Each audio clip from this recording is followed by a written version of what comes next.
D&D's Necromancer Wizard is back in the new Unearthed Arcana, and they are very, very, very cool.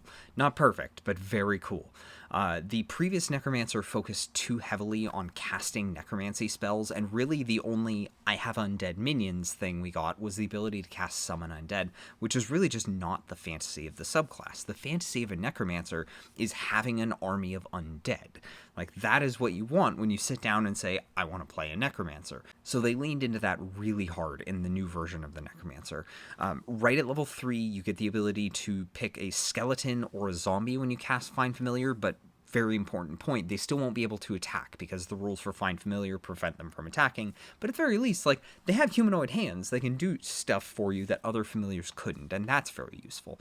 More importantly, at level 6, you get Animate Dead for free. You get to cast it at a higher spell level, so like you're getting more value out of Animate Dead than other spellcasters.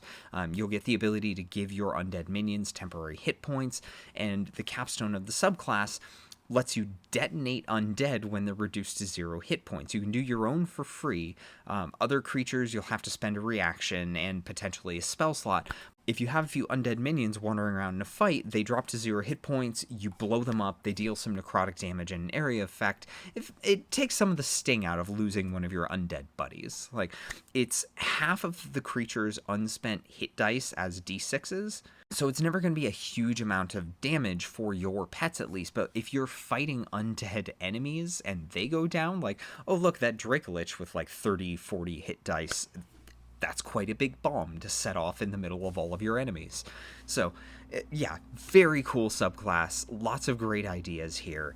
I would be pretty happy with this one as written. I'm sure we'll see some more adjustments between now and publication, but yeah, if nothing else, they nailed the fantasy of the Necromancer on this one, and I'm really happy with that.